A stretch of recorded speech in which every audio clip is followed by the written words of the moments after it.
Quelle est votre plus grande ambition dans la vie? Here's Johnny. Splendid. Je vais lui faire une offre qu'il ne pourra pas refuser.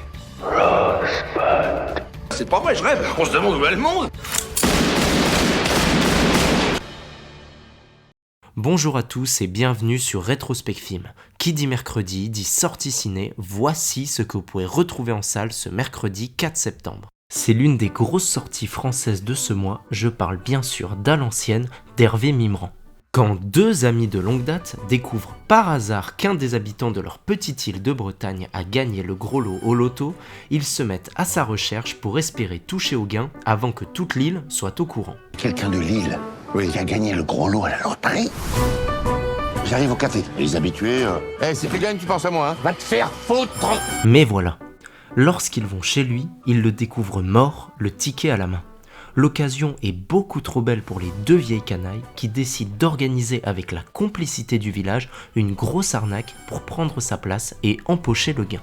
Vous l'aurez remarqué, j'ai volontairement employé le terme vieille canaille parce qu'À l'ancienne est en réalité inspiré de Vieille canaille, un film irlandais sorti en 1998 et passé totalement inaperçu en France. Le long métrage est né d'une collaboration entre Hugo Gélin et Igor Gottesman, que vous avez notamment pu voir à la réalisation de Five et de Family Business, qui ont fait lire leur scénario grandement inspiré du film irlandais à Hervé Mimran, qui a réalisé le film.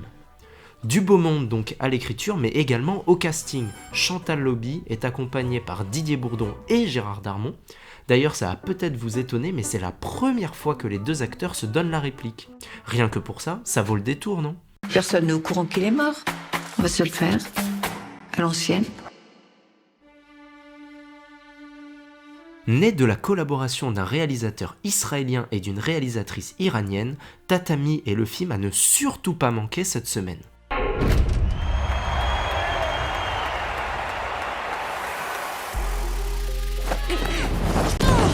Leila et son entraîneuse Mariam représentent l'Iran au championnat du monde de judo.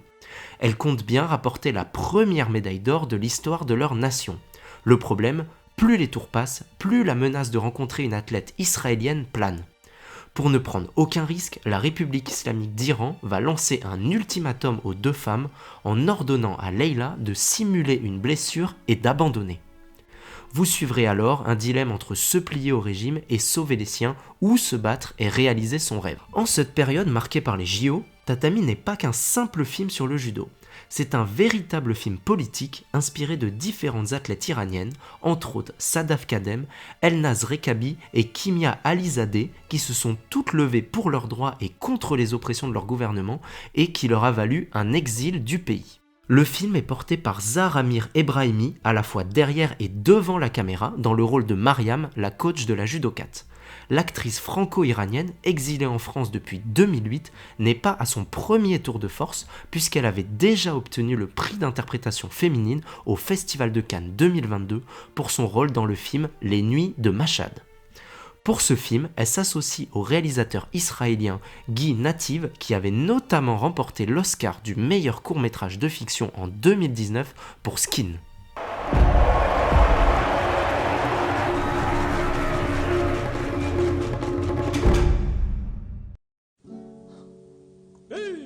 En salle ce mercredi, retrouvez également À son image de Thierry Peretti. Après une vie violente en 2017 et enquête sur un scandale d'État en 2022, le réalisateur revient avec son nouveau film, présenté à la quinzaine des réalisateurs au dernier festival de Cannes. Dans ce film, on va suivre la vie d'Antonia, une jeune photographe de Corse Matin depuis les années 80 jusqu'à la fin des années 90. Ses amitiés, ses amours et son vécu vont faire écho à toute une génération de personnes ayant vécu pendant cette période. Pascal, c'est quelqu'un qui me parle de ses idées le moins possible. Ce qu'il fait pas, il m'en parle pas, il veut pas me mêler. Je veux pas que tu te fasses de soucis. C'est la première fois que Thierry Peretti se livre à l'exercice de l'adaptation. Pour ce faire, il s'est servi du livre éponyme de Jérôme Ferrari. Sa narration est proche du format original. Il utilise dans son film un procédé très présent dans la littérature, une voix off à la troisième personne. Pour les comédiens, le réalisateur a fait le choix de condenser les événements sur 15 ans au lieu des 25 du roman originel afin de garder les mêmes acteurs capables d'offrir une crédibilité suffisante au temps qui passe. Quand on a ce qu'il a dans la tête, On y va seul, à son combat. On n'y entraîne pas une jeune fille. Je suis amoureuse de lui, papa, je vais pas faire comme si je l'aimais pas. Qui a dit que notre podcast parlait uniquement des sorties en salle ? Puisque ce vendredi sort sur Netflix Rebel Ridge de Jérémy Saulnier. Vous pouvez décrire le suspect ? Mec costaud, à mon avis dans les 110 kilos. J'ai pas noté son matricule, mais son nom de famille était Marston. Va falloir quitter les lieux. Et le suspect numéro 2 vient d'entrer.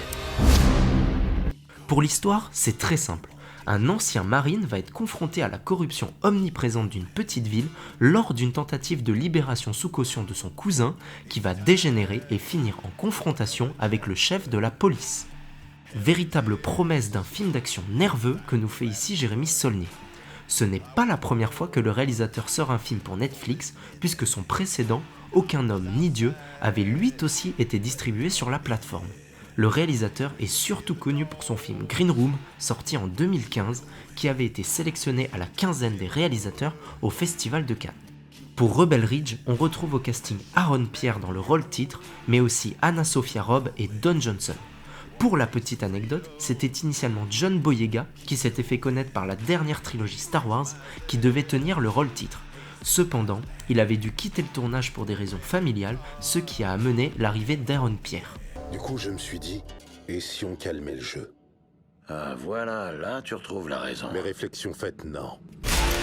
Et vous, qu'allez-vous voir cette semaine au cinéma ? N'hésitez pas à nous le dire en commentaire. À bientôt sur Rétrospect Film.